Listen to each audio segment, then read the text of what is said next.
보실 말씀은 신명기 13장 1절에서 5절 말씀드리겠습니다.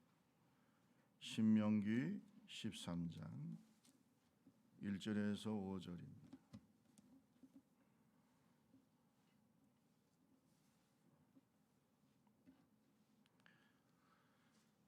제가 가지고 있는 성경, 구약 성경 282페이지, 신명기 13장 1절에서 5절입니다.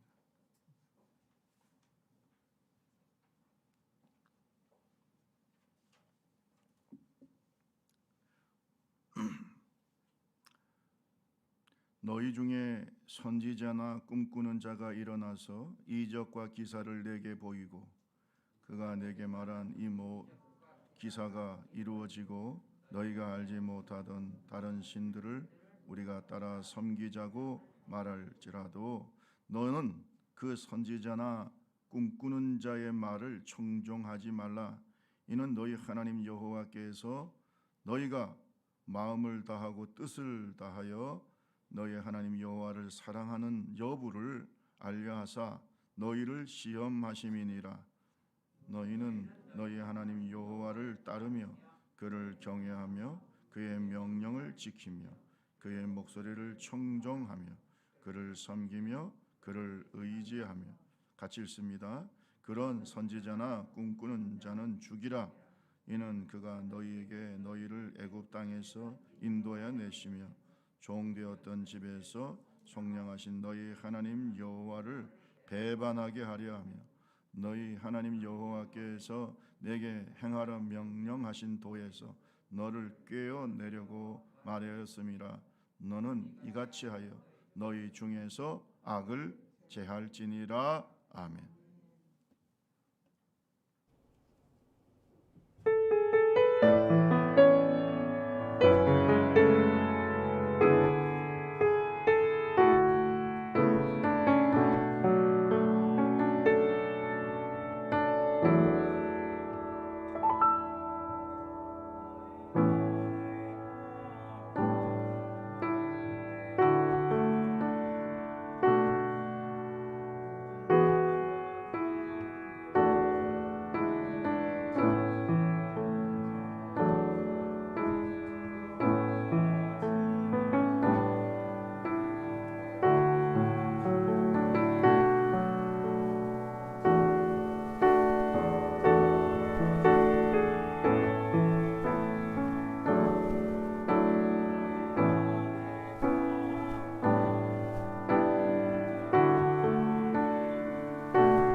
아멘.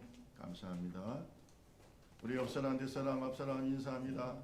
오늘도 말씀에 큰 은혜 받기를 바랍니다. 인사합니다.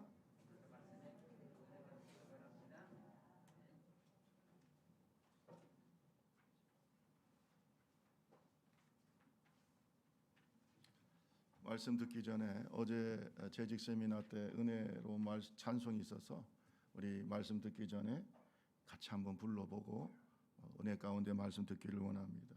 원하고 바라고 기도합니다. 한번 띄워주시고요.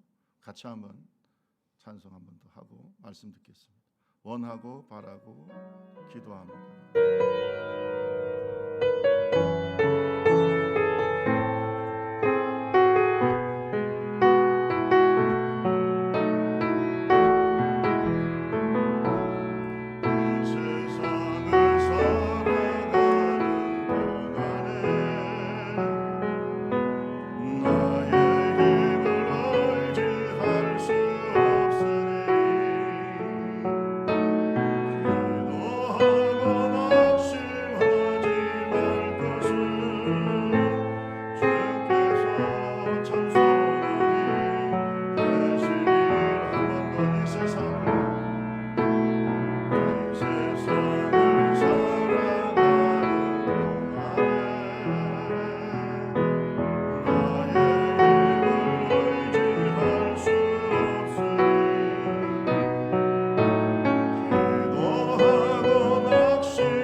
하나님의 비전이 당신의 비전이 되기 바랍니다. 시작.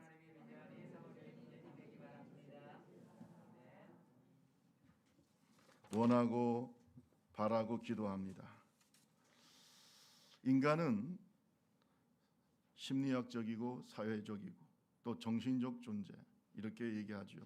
그러나 예수 믿지 않는 사람들이 잊어버리고 있는 것이 뭐냐면 인간은 영적 존재라는 겁니다. 하나님이 인간을 창조하실 때 원래 하나님과 교통할 수 있는 영이라고 하는 그러한 기관을 만드셨어요. 영이 있어요. 그래서 바울 사도는 예수님께서 재림하실 때까지 우리의 몸과 정신뿐만 아니라 우리의 영이 온전히 보존되기를 원한다. 따라합시다. 영이 온전히 보존되기를 원한다. 그렇게 얘기했어요. 데살로니가전서 5장 23절. 우리 같이 한번 읽어볼까요? 데살로니가전서 5장 23절. 평강의 하나님이 친히 너희를 온전히 거룩하게 하시고 또 너희 온 영과 몸, 혼과 몸이 우리 주 예수 그리스도께서 강림하실 때에 흠없게 보존되기를 원하노라. 다시 한번 평강의 하나님이 시작. 평강의 하나님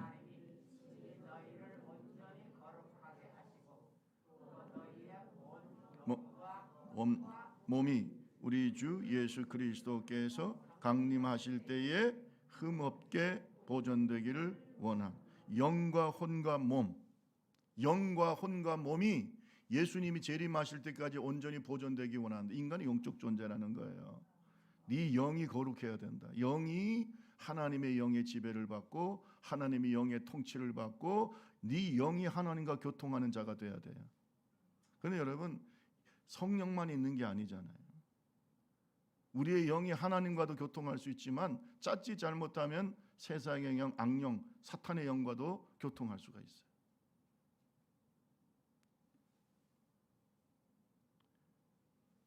말세의 마지막 때에 가장 이것이 마지막 말세라고 하는 증거 중에 하나가 영적인 혼돈이에요. 따라합시다. 영적 혼돈. 영적으로 혼돈되어 있습니다. 이 혼란 속에서 선과 악이 구별이 잘 안 되고 참과 거짓 그리고 성령과 악령을 구별하기가 어려워져요. 그래서 고린도후서 11장 14절에서 15절에 보면 사탄도 뭐예요? 자기를 광명한 천사로 뭐 한다고요? 가장한다. 사탄도 자기를 광명한 천사로 가장해서 이게 사탄인지 천사인지 구별하기가 어려워요. 이게 성령인지 악령인지 이것이 선인지 악인지 이게 구별이 어려워진다는 거예요. 사람들이 다 선이라고 쫓아갔는데 노아 시대처럼 다 멸망의 구렁텅이로 빠진다는 거예요. 여러분, 세상 사람들은 보편적인 사회 통념을 따라가요. 이 보편적인 사회 통념을 우리가 윤리라고 하는데 이것도 사탄의 지배를 받을 수가 있다. 왜? 인간의 양심이라고 하는 것이 타락한 양심이에요. 그럼 우리가 어떻게 해야 될까? 이 분별력이 없으면 어떻게 되냐? 사탄의 일꾼도 의의 일꾼으로 가장합니다. 만약에 영적인 이런 혼란스러운 때에 영적인 분별력이 없다면 참으로 불행한 일이 나타날 겁니다. 예수님께서도 말세 마지막 때에 이러한 영계의 혼란, 영적 세계의 혼란에 대해서 미리 예언해 주셨습니다. 마태복음 24장 10절에서 13절 말씀 보세요. 그때에 많은 사람이 실족하게 되어 서로 잡아주고 서로 미워하겠으며 거짓 선지자가 많이 일어나 많은 사람을 미혹하겠으며. 따라합시다. 거짓 선지자가 많이 일어나 많은 사람을 미혹한다. 거짓 선지자가 일어나서 많은 사람을 미혹하는 것이 말세예요. 영적 혼란기예요. 근데 이 사람이 거짓 선지자라고 딱 이마에 적혀 있으면 좋겠는데 그렇지 않고 심지어는 광명한 모와 같이 나타난다고요. 천사같이. 이거 어떻게 알겠어요? 여러분, 영적인 혼란은 멸망의 전주곡과 같은 것입니다. 멸망이 오고 있다는 뜻이에요. 지옥이 가까우고 하나님의 심판이 가까우고 그렇다는 뜻이에요. 그래서 말세 마지막 때에 교회와 교회 지도자와 하나님의 성도들이 가져야 될 가장 중요한 요소가 바로 뭘까요? 영적인 분별력이에요. 따라합시다. 영적 분별력. 그래서 이걸 우리가 뭐라고 그러냐면 지혜라고 하는 거예요. 지식은 얼마든지 얻을 수 있어요. 지금 지식은 우리가 인터넷을 켜면은 세계의 온갖 지식이 다 들어있고요. 심지어는 여러분이 영어라든지 외국어를 조금만 할 수 있으면은 전 세계의 지식을 접할 수가 있어요. 옛날에는 이런 지식의 정보를 얻기가 어려워서 지식을 독차지하는 사람이 리더가 됐어요. 당연하게. 그리고 그 국가나 어느 어떤 단체의 리더는 모든 정보를 자기가 거의 독점하고 있기 때문에 사람들은 따라갈 수밖에 없어요. 그러나 지금은 그렇지 않아요. 지금은 지식도 중요하지만 더 중요한 게 뭐라고요? 지혜입니다. 이 지혜가 뭐라고? 분별력이에요. 여러분 뉴스 중에서도 다 올바른 뉴스가 아니잖아요. 뉴스 중에 거짓 뉴스 있어요, 없어요? 예. 거짓 뉴스도 있잖아요. 그러니까 분별하지 못하면 참과 거짓, 좋은 정보와 나쁜 정보, 성령과 악령, 이걸 구별하지 못하면 이제는 큰 고통을 당하게 된다. 심지어 자기의 영혼을 잃어버리게 되는 거예요. 내 영이 악한 영과 교제하게 되는 거예요. 이거 어떻게 해야 돼요? 자, 오늘 이 신명기 13장은요. 하나님께서 이스라엘 백성들이 가나안 땅에 들어가기 바로 전에 말씀하신 거예요. 요단강 앞두고 모압 평지에서 이스라엘 백성들에게 야, 내가 너희에게 가나안 땅을 줄 텐데 거기 가면 많은 우상들이 있기 때문에 영적으로 분별해야 돼. 광야로에서 살 동안에는 오직 하나님만 바라보고 있어. 하나님을 의지하지 않고는 살 수가 없어요. 광야는. 그런데 가나안 땅에 딱 들어가면 이때부터는 풍부한 물도 있고 또 이제 농사도 잘 되고 이렇게 되면 네가 평안하게 살 때 이때 위기가 온다는 거예요. 바로 뭐예요? 영적인 위기. 뭘 가져야 된다고요? 분별력을 가져야 돼요. 우리 옆 사람하고 얘기하세요. 영적인 분별력을 가집시다. 시작. 교회 지도자가 영적 분별력이 없으면요, 교회와 그 영적 공동체 자체가 큰 혼란 속에 빠지게 돼 있어요. 목회자를 비롯해서 장로, 권사, 집사님들이 가져야 될 제일 중요한 요소가 뭐라고요? 지혜입니다. 지혜. 어리석은 자들이 이끌어가면 안 되는 겁니다. 가정에서도 마찬가지예요. 가정에서도 가장이 어리석으면 그 집안은 망하게 돼 있습니다. 지혜로워야 돼요. 지혜가 뭐라고요? 소리가 이렇게 작을 줄 뭐. 어제 세미나 했는데 벌써부터 어제는 대답을 잘하더만 담임 목사가 하니까 또 소리가 작아지네. 예. 지혜가 뭐라고요? 분별력이라. 자, 우리가 이 영적 분별력을 가지려면 이 말씀의 마지막 때 어떻게 해야 되냐? 따라합시다. 유혹하는 존재가 있다는 것을 알아야 됩니다. 유혹하는 존재가 있다는 걸 알아야 되는 거예요. 하나님께서 이스라엘 백성들을 애굽에서 해방시키시고 광야에서 훈련을 모두 40년 동안 마치게 하시고 난 다음에 약속의 땅 가나안 땅으로 인도하시면서 하나님께서 축복을 약속하셨어요. 네가 이제 쌓지도 않는 성에서 살고 짓지도 않는 집에서 살고 네가 심지도 않는 포도원에서 네가 축복을 누리면서 살 거다. 그 땅은 젖과 꿀이 흐르는 땅이야. 그런데 하나님 마음에 걱정이 있어요. 바로 그것이 뭐냐면 악한 영의 유혹입니다. 악한 영의 유혹. 영적 전쟁이 시작되는 거예요.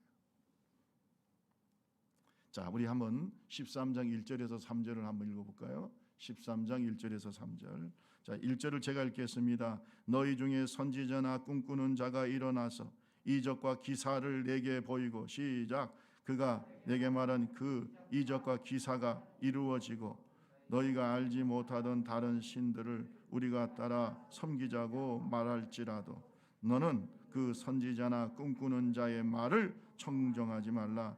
이는 너희 하나님 여호와께서 너희가 마음을 다하고 뜻을 다하여 너희 하나님 여호와를 사랑하는 여부를 알려하사 너희를 시험하심이니라. 여러분 꼭 기억하십시오. 꿈꾸는 자나 선지자가 나타나가지고 큰 기사와 이적을 보이니까 그러니까 이 기사와 이적이라는 것이 성령이 주시는 것도 있지만 이 악령의 역사도 있다는 걸 우리는 알아야 되는 겁니다. 눈에 보이는 것이 전부가 아니다. 꼭 알아야 되고요. 어쨌든 간에 이 꿈꾸는 자나 이 선지자 이들이 성령의 지배를 받아서 할 수도 있지만 악령의 하수인의 노릇을 할 수도 있다. 이걸 알아야 되는 겁니다. 따라합시다. 거짓 선지자. 이게 거짓 선지자예요. 여러분, 선지자는 히브리 말로 나비라고 하는 말인데 이 사람은 어떤 사람이냐면 하나님이 보여주신 그 계시, 뜻을 잘 해석해서 백성들을 가르치는 역할을 했어요. 그래서 참 선지자, 대표적으로 우리가 너무나 잘 아는 선지자는 여러분 아시다시피 이사야, 예레미야, 아멘, 호세아 이런 선지자들이에요. 훌륭한 선지자들이죠. 사무엘도 사실은 선지자였습니다. 아멘. 이런 분들이 훌륭한 선지자예요. 그런데 악한 영의 지배를 받아서 거짓을 얘기하는 자들이 있다는 겁니다. 자기가 선지자라고 하는데 겉으로 볼 때는 뭐 거짓 선지자인지 참 선지자인지 모르지요. 그런데 거짓말을 한다는 거예요. 자, 그다음에 꿈꾸는 자는 꿈에 의해서 예언하는 자예요. 꿈꾸는 자는 꿈을 꾸고 예언하는 자인데 이 꿈도 사실은 성경을 보면은 하나님의 계시의 통로이기도 합니다. 그래요, 안 그래요? 여러분, 꿈쟁이 요셉은 너무나 잘 알잖아요. 꿈을 통해서 하나님의 미래의 계시를 알고 해석하고, 또 다니엘도 마찬가지입니다. 이 꿈은 대단히 중요합니다. 꿈과 환상을 통해서 하나님께서 구약 성경에 보면 많은 계시가 있어요. 그런데 악령도 할 수도 있다는 거예요. 여러분, 제가요 제일 긴장할 때가 뭔지 아세요? 어떤 분이 꿈꾸고 왔다고 나한테 얘기할 때예요. 목사님, 제가 꿈을 꿨는데요, 이때부터 긴장이 돼. 왜냐하면 이분은 하나님의 말씀보다 꿈을 더 믿어요. 자기 꿈을 더 믿는다니까. 근데 여러분, 그 꿈이 성령이 줄 수도 있지만은 악령이 줄 수도 있고요. 심지어는 심리적 현상도 있어요. 잘 모르시네요. 심리적 현상도 있어요. 자기가 염려하고 걱정하는 것이 뭘로 나타나요? 꿈으로 나타나, 심리적으로. 근데 그걸 전부 다 하나님의 계시래요. 여러분, 그러면 안 돼요. 이 꿈은 성령이 줄 수도 있지만은 악령의 역사도 있고 내 영적인 상태에 달려 있다 이 말이에요. 근데 이 꿈꾸는 자는 뭐냐? 쉽게 말하면 예언자인데 꿈을 통해서 말을 하는 자인데, 그런데 이게 악령의 지배를 받는 이러한 악한 예언자도 있다. 그래서 악한 영의 조종을 받는 자가 있어. 우리 성령은 우리 속에 항상 거룩하게 우리를 만들 때 역사하시는 줄로 믿습니다. 어떻게 더럽고 지저분한 마음 속에 성령이 역사하겠어요? 그래서 열매를 보면 뭐를 알 수 있다고요? 나무를 알 수 있어요. 이 사람이 성령이 역사하느냐 악령이 역사하느냐는 그의 삶을 보면 알아요. 그래서 제가 여러분에게 말씀드렸잖아요. 교회도 깨끗해야 돼요. 지저분한 게 없이 좀 깨끗하게 좀 할렐루야. 우리 교회 얼마나 깨끗한지 뭐. 여러분 가정도 좀 깨끗하게 해놓으세요. 그리고 마음도 어떻게 해야 돼요? 지저분하고 더러운 마음 속에 악령이 역사하는 거예요. 그래놓고 꿈꾸고 난 다음에 이상한 꿈을 꾸고 그것이 무슨 하나님의 역사인 것처럼 아무리 제가 말씀으로 권면을 해도요 안 믿어요. 제가 대전에서 목회할 때인데 집사님 한 분이 저를 찾아왔어요. 자기가 꿈을 하나 꿨대요. 그 제가 아이고 그 뭔 꿈이냐? 용 꿈을 꿨대요.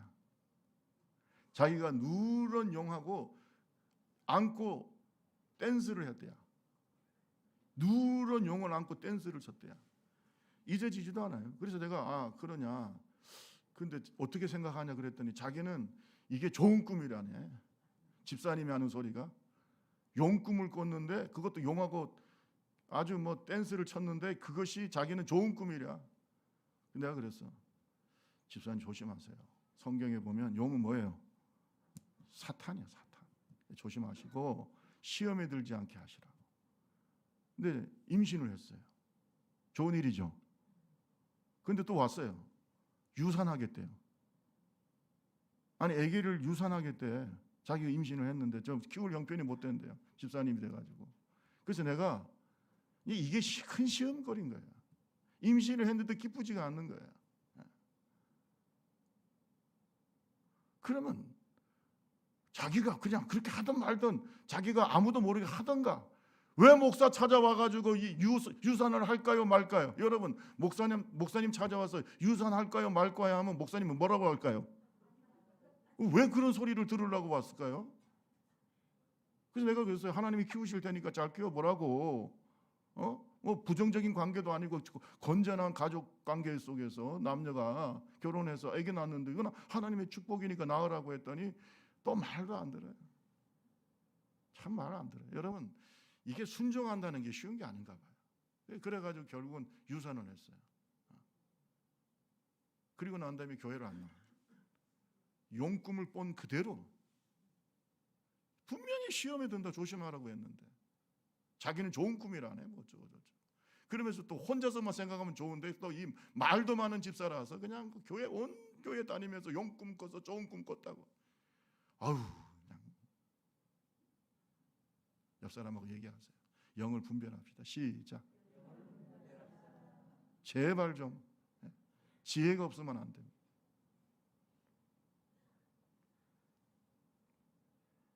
여러분, 구약의 대표적인 거짓 선지자가 있습니다. 그 사람이 바로 영적으로 분별력도 없고 무능했던 아합을 죽음으로 내몬 시드기야입니다. 시드기야. 이스라엘 이 왕, 여러분 얼마나 그 우상 숭배자입니까? 이 아합이 아람과의 전쟁을 하고 싶어요. 자기는 엄청나게 아람하고 전쟁을 하고 싶어요. 왜냐하면 잃어버린 땅을 차지하려고. 그런데 그때 유다 왕이 여호사밧이었는데 둘이 친했어요. 여호사밧을 불러가지고 우리 같이 전쟁합시다. 근데 여호사밧은 경건한 왕이었어요. 그럼 우리가 전쟁터에 나가는 것은 목숨을 거는 일이고 많은 사람의 목숨이 달린 문제인데, 그러면 하나님의 선지자를 불러가지고 이 전쟁을 하나님이 기뻐하시는지 아니면 원하지 않는지 한번 알아봅시다. 근데 이 아합이 영적으로 분별력이 없으니까 그 밑에 거짓 선지자들이 엄청나게 많은 거예요. 왕궁에 살면서 그냥 왕의 녹을 먹으면서 사는 건데, 그 중에 시드기야라고 하는 대표적인 거짓 선지자가 나타나가지고 뭐라고 얘기하냐면, 자기 머리에다가 철로 뿔들을 만들어가지고 그것을 이렇게 써가지고 뭐라고 얘기하냐면, 여호와의 말씀이 이 뿔로 이 아람 왕을 쳐부술 거니까 걱정하지 마. 전쟁터에 나가면 반드시 이깁니다. 이런 식으로 말을 합니다. 이 시드기야가 이렇게 큰 소리 치면서 전쟁터에 나가면 반드시 이길 거라고 하니까 다른 모든 선지자들도 아이고 맞습니다. 하나님께서 그렇게 말씀하셨습니다. 근데 여호사밧이 영적인 사람이라 가만히 생각해 보니까 이게 아닌 것 같아요. 그러니까 여호사밧이 또 이 아합에게 말합니다. 왕이요, 그게 아니고 이 말 말고 다른 말을 하는 선지자 좀 불러보시오. 다 당신이 옳다고만 하는데 어찌 그럴 수가 있는가? 한번 다른 선지자 한번 불러보라. 그랬더니 이 아합이 되게 싫어하는 선지자가 있어요. 그게 바로 미가야입니다. 이 미가야 선지자를 부르면서 아합이 기분이 안 좋아가지고, 그 선지자는 맨날 자기한테 흉한 얘기만 한다는 거예요. 여러분, 아합이 지금 우상 섬기고 하나님 앞에서 맨날 악한 짓을 하는데 책망하는 말을 하는 게 맞아요, 안 맞아요? 근데 이 미가의 선지자는 자기한테 좋은 말 한 적이 없다는 거예요. 그래서 그냥 불러오기를 되게 싫어하는 건데 여호사밧이 하도 간청을 하니까 이 미가의 선지자를 데리고 왔어요. 여러분, 미가의 선지자가 뭐라고 한 줄 압니까? 왕은 그 전쟁터에 나가면 반드시 죽습니다.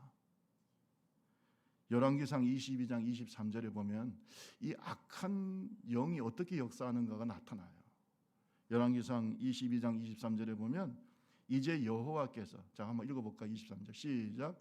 이제 여호와께서 거짓말하는 영을 왕의 모든 선지자의 입에 넣으셨고, 또 여호와께서 왕에 대하여 화를, 보세요. 거짓의 영이 어디로 들어갔다고? 이 거짓 선지자 시드기야를 포함해서 성령 충만한 사람도 있지만 이 거짓의 영의 지배를 받는 자들이 있다는 거예요. 근데 알 수가 없어. 겉으로는 광명한 천사의 모습을 하고 심지어 왕의 마음을 즐겁게 하고, 아이고 왕이요, 전쟁터에 나가면 이길 겁니다. 긍정적인 얘기만 해요. 여러분, 자기는 죄 짓고 하나님 앞에 불순종하는데 긍정적인 얘기만 하고 좋은 얘기만 하는 게 그게 진짜냐 이거예요. 한번 생각해 보세요. 당신 그렇게 하면 죽어요. 당신 그렇게 하면 멸망합니다. 당신 그렇게 하면 하나님의 심판을 받습니다. 이런 말을 하는 선지자가 진짜지요. 미가의 선지자는 그런 거예요. 이건 하나님이 기뻐하는 전쟁이 아닙니다. 그런데 이 아합 왕은 여호사밧을 또 강력하게 공고를 해가지고 미가의 선지자의 말을 무시하고 나갔다가 결국 그 전쟁에서, 아람과의 전쟁에서 아합이 어떻게 돼요? 죽습니다.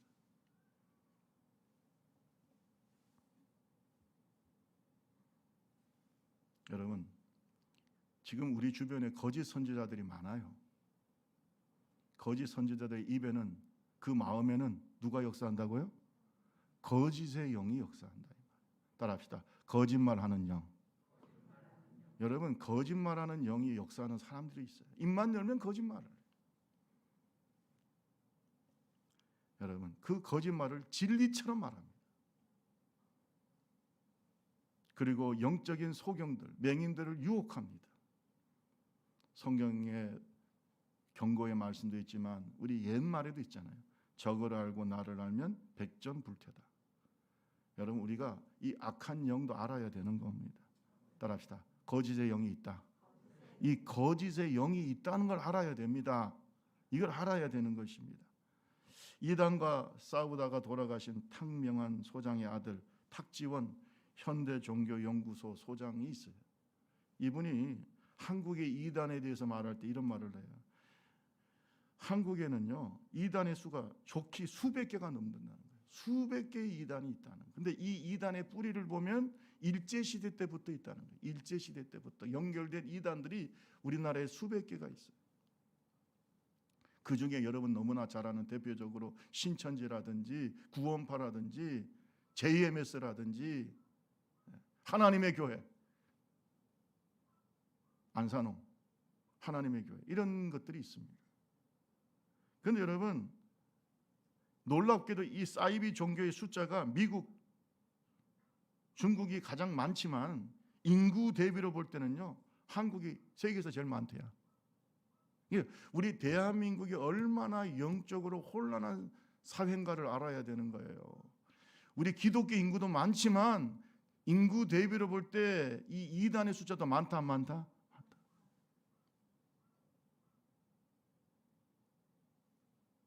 심지어는 이 이단들이요, 한국을 넘어서 가지고 미국, 중국, 아시아, 아프리카까지 지금 또 선교를 한다네, 이 이단들이 말이에요. 그러니까 선교지에 가보면요, 선교사님들이 너무 힘들어하는 거예요. 왜냐하면 복음을 전하는 것도 힘든데 또 누구하고도 싸워야 돼요? 이단들하고도 싸워야 돼요. 그 선교지의 사람들은 분별을 못 하잖아요.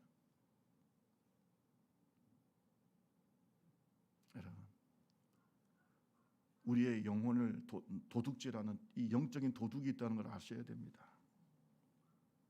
우리 옆 사람하고 얘기합시다. 영적인 분별력을 가집시다. 시작. 여러분, 악한 영의 지배를 받는 이 거짓 선지자, 그리고 성령의 지배를 받는 참 선지자를 구별하기가 쉽지 않다고 그랬습니다. 왜냐하면 이 거짓 선지자들은 자신을 의의 사자로, 광명한 천사로 위장하기 때문이다. 마태복음 7장 15절에 보면 또 이렇게 말씀하고 있어요. 거짓 선지자들을 삼가라. 양의 옷을 입고 너희에게 나오나 속에는 뭐라고요? 노략질하는 이리에. 겉으로는 양의 모습인데 속은 노략질하는 이리가 있어요. 겉과 속이 다르다는 겁니다. 여러분, 그래서 진실과 진리는 하나님께 속한 겁니다.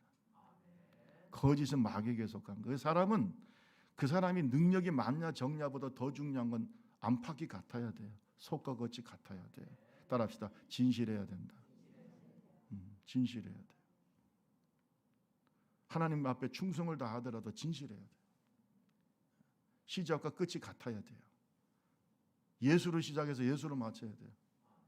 아멘. 예수로 시작해서 예수로 마쳐야 됩니다. 그게 진짜입니다. 여러분, 오늘 본문 말씀에 보니까요, 이 거짓 선지자들은 거짓말하기 때문에 그 약속이 이루어지지 않죠. 그 말씀이 이루어지지 않는데 이 거짓 선지자들이 우리를 유혹하는 목적이 있어요. 이게 분명히 악한 영의 역사입니다. 그게 뭐냐? 우리 1절에서 3절을 다시 한번 보겠습니다. 1절에서 3절. 자, 너희 중에 선지자나 꿈꾸는 자가 일어나서 이적과 기사를 내게 보이고, 우리 2절만 읽어봅니다. 2절만 시작. 그가 내게 말한 그 이루어지고 너희가 알지 못하던 다른 신들을 우리가 따라 섬기자고 아멘. 뭘 섬기자고 한다고요? 다른 신을 섬기자고 한다는 거예요. 그러니까 여러분, 이 거짓 선지자나 악한 영의 유혹의 목적은 하나님을 배반하는 거예요. 하나님을 배반하는 거예요. 쉽게 말하면 하나님과의 관계를 어떻게 하는 거예요? 깨뜨리는 거예요. 여러분, 처음에 아담과 하와를 유혹할 때 사탄이 바로 뭡니까? 네가 이 선악을 알게 하는 나무의 과실을 먹으면 누구같이 된다? 하나님같이 된다. 안 죽어. 대신 너희가 하나님같이 된다. 하나님 말씀을 부정하게 만들고 결국은 하나님에게서 쫓겨나게 만들고 하나님과의 관계가 깨뜨려지게 만들고, 그것이 죄예요. 죄. 하나님을 배반하게 만들고 하나님을 떠나게 만들고, 이게 영적 죽음이잖아요. 이렇게 만드는 게 바로 이 사탄의 목적이에요. 여러분, 그러니까 악한 영의 유혹을 받아서 넘어가게 되면요, 하나님과의 관계가 점점 멀어져 버리는 거예요. 하지만 성령의 사람들과 함께 있으면 더 주님을 사랑하게 돼요. 성령의 사람과 함께 있으면 하나님과 더 깊은 관계를 맺게 되고 하나님을 더 깊이 사랑하는 법을 배우게 되고 사랑하는 모습을 보게 되고, 하나님의 영이 함께하는 교회에 오면은 하나님이 기뻐하시는 것을 느끼게 되고. 우리 좁은 교회는 어떤 교회일까요? 서로가 서로에게 더 하나님과 친밀한 관계를 맺고 나중에는 하나님의 친구가 되게 만드는 교회가 되기를 주님의 이름으로 축원합니다. 그래요, 안 그래요? 그걸 보면 알 수 있다는 거예요. 하나님과 점점 멀어지게 만들고 주의 종과 멀어지게 만들고 점점 교회 식구들과 멀어지게 만들고 성경과 멀어지게 만들고, 이게 바로 악한 영의 역사인 겁니다. 여러분, 사탄의 유혹의 목적은 우상을 섬기게 만들고 자기를 하나님처럼 섬기게 만들고, 그리고 결국은 우리의 영과 육을 죽이고 멸망시키는 데 있습니다. 그래서 우리의 금보다 귀한 믿음을 도둑질하는 영적 도둑이라는 거예요. 성경은 말합니다. 도둑의 목적이 뭐라고요?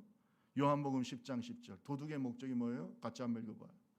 도둑의 목적. 요한복음 10장 10절. 시작. 도둑이 오는 것은 도둑질하고 죽이고 멸망시키려는 것뿐이요, 내가 온 것은 양으로 생명을 얻게 하고 더 풍성히 얻게 하려. 도둑인 악한 영 사탄이 우리에게 오는 목적은 죽이고 멸망시키는 거예요. 아무리 겉으로는 광명한 천사의 모습을 하더라도 결국 죽이고 멸망시키는 겁니다. 교회를 무너뜨리는 것입니다. 우리 가정을 무너뜨리는 것입니다. 하나님과의 관계를 이간질시키는 겁니다. 그러나 예수님, 성령이, 예수의 영이신 성령이 우리와 함께 하시면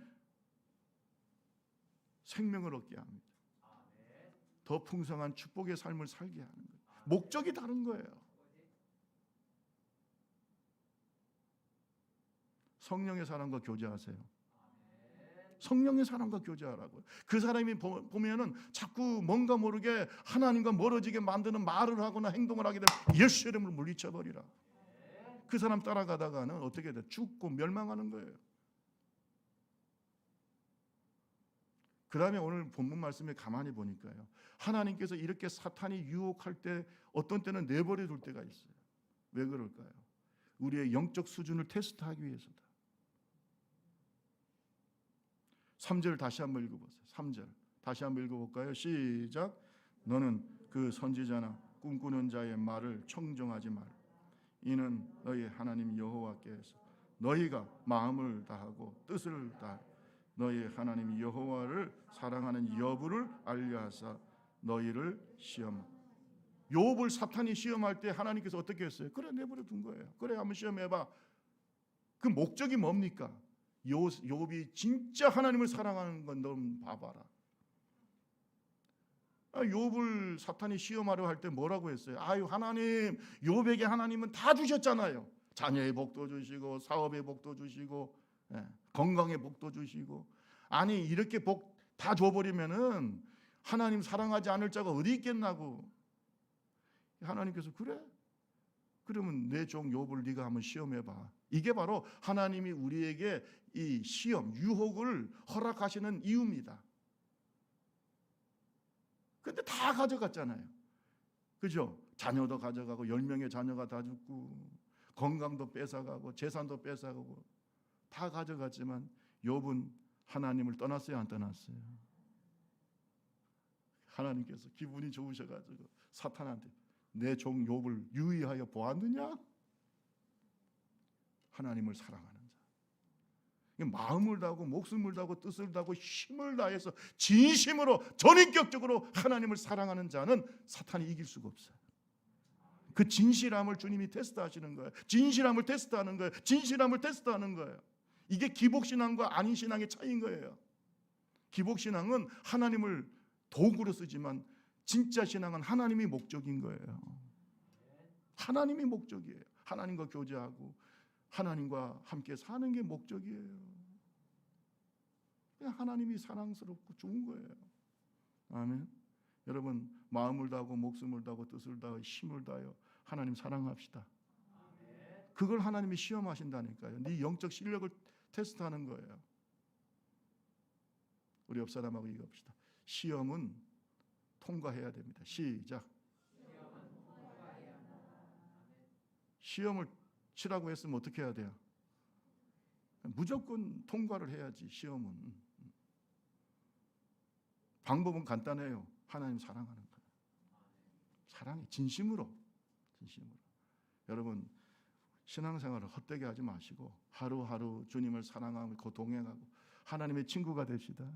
하나님의 친구가 돼서 하나님의 친구처럼 기도하는 하나님의 종들이 돼요. 여러분, 성경에 보면 예수님도 시험을 받으셨잖아요. 마태복음 4장 1절에서 또 보면은 예수님께서 시험을 받으셨어요. 성령에 이끌려서 마귀에게 시험을 받으셨다 그랬어요. 첫 번째 시험이 뭡니까? 이 돌이 떡이 돼. 40일 동안 굶주린 예수님한테 사탄이 유혹합니다. 이 돌이 떡이 되게 해라. 두 번째 시험은 뭡니까? 예수님을 거룩한 성에 데려가서 성전 꼭대기에 세우고 네가 만약에 하나님의 아들이면 뛰어내려라. 천사가 너를 다치지 않게 할 것이다. 세 번째 시험은 더 본격적으로 자기의 목적을 드러내는 거죠. 나에게 절을. 이 사탄이 나에게 절을. 그러면 네가 십자가 질 필요 없이 천하 만국의 영광을 다 주겠다. 뭐 십자가 지려고 그렇게 고생할 필요는 뭐가 있냐. 다 뭡니까? 하나님과의 관계를 시험하는 거예요. 아멘. 하나님과의. 그래서 여러분, 마지막 시험을 할 때 예수님께서 뭐라 그랬어요? 사탄아 물러가라. 기록되었으되 주 너희 하나님께 경배하고 다만 그를 섬기라고 하셨느니라. 이게 바로 예수님의 진심 어린 마음을 사탄이 드러내는 겁니다. 여러분, 우리가 이 세상의 유혹을 당하고 마귀의 시험을 당할 때에 하나님은 우리의 마음을 보신다는 걸 아셔야 돼요.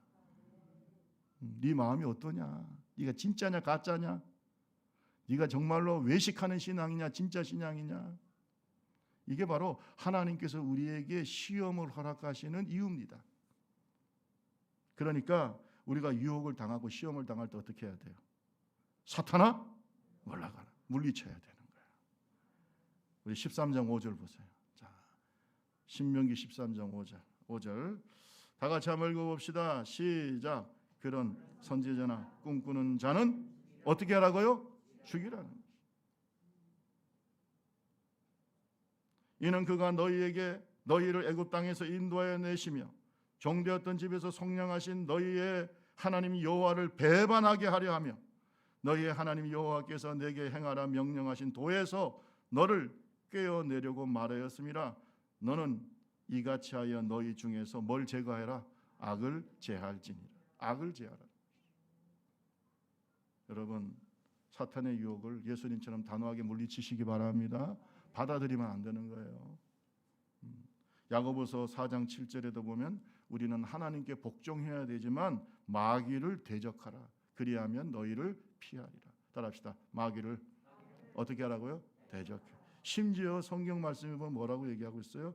요한이서 1장 7절에서 11절에 보면 어떻게 해야 돼요? 10절에 보면 누구든지 이 교훈 10절에 보면 누구든지 이 교훈을 가지지 않고 너희에게 나아가던 그를 집에 들이지도 말고 인사도 하지 말고 집에 들이지도 말고 뭐도 하지 말고 인사도 하지 교제하지 말라는 거예요.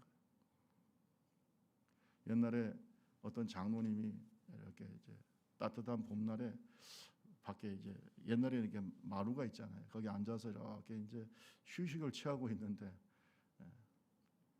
여호와 중인 두 사람이 찾아와서 성경 공부 같이 하실까요? 꼭 이 여호와 증인들은 뭐 하자 그래요? 성경 공부하자. 장로님이 나 장로요. 그러니까 빨리 가라고. 교회 장로한테 그런 말 하면 되겠냐? 빨리 가라고. 그랬더니 이 두 사람이 와가지고 끈질기게 장로님한테 그냥 물고 늘어지면서 이거 성경에 뭐 어쩌고 저쩌고 자꾸 말을 시키더라는 거예요. 그러니까 장로님이 그러면 같이 기도 한번 합시다. 그랬대요. 그러니까 뭐 기도하자고 하는데 어떡하겠어요, 그죠? 같이 기도하는데 하나님, 제가 그동안 신앙생활을 잘 못했나 봅니다. 제가 아마 제 영혼에 이 더러운 냄새가 많이 나니까 이 똥파리들이 막 몰려드네요. 내가 영적인 생활을 잘못하고 하나님 앞에서 이렇게 이 부족한 장로가 내가 아무래도 이 영적으로 문제가 있으니 이 똥파리들이 나가지도 않고 계속 윙윙거리면서 내 옆에 있습니다. 주님, 이 똥파리들을 물리쳐 주시고 저를 불쌍히 여겨 주시옵소서 하고 막 기도를 30분 하셨대요. 눈을 뜨고 나니까 없어졌. 간다고 빠이빠이 얘기도 안 하고 없어졌다. 훌륭한 장로님이시잖아요. 훌륭한 장로님이세요. 싸울 필요 뭐가 있습니까? 길이 아니면 가지를 말아요. 길이 아니면 가지를 맞아요. 말씀을 마치겠습니다. 여러분, 2022년도가 시작이 되었고 우리에게는 하나님의 축복의 땅이 있습니다. 2020년 큰 축복 주실 겁니다. 그러나 사탄의 유혹과 세상의 유혹이 있다는 것, 이 거짓 선지자들의 유혹, 우리를 유혹하는 자들이 있다는 것을 우리는 알아야 됩니다. 적을 알고 나를 알면 백전백승, 백전불태라고 말했습니다. 그렇기 때문에 악한 영을 분별할 줄 알아야 돼요. 이 악한 영이 우리를 유혹하는 목적은 하나님과의 관계를 깨트리는 데 있어요. 영적으로 우리를 죽이고 우리의 믿음을 도둑질하는 데 있다. 이걸 여러분 꼭 기억하시고, 또한 하나님께서 그걸 허락하신 이유 중에 하나가 우리의 믿음을 테스트하신다. 내 영적 수준을 테스트하신다. 여러분, 시험을 이기기를 바랍니다. 승리하는 해가 되기 바랍니다. 어떤 유혹도 예수를 생명처럼 사랑하는 사람을 이길 수가 없어요. 세상에 이길 수가 없어요. 그러니 마음을 다하고 목숨을 다하고 뜻을 다하고 힘을 다해서 진심으로 하나님을 사랑하는 하나님의 백성들이 다 되시기를 주님의 이름으로 축원합니다. 내 마음의 주를 향한 사랑이. 찬양집 199장 찬송하시고 함께 기도하겠습니다.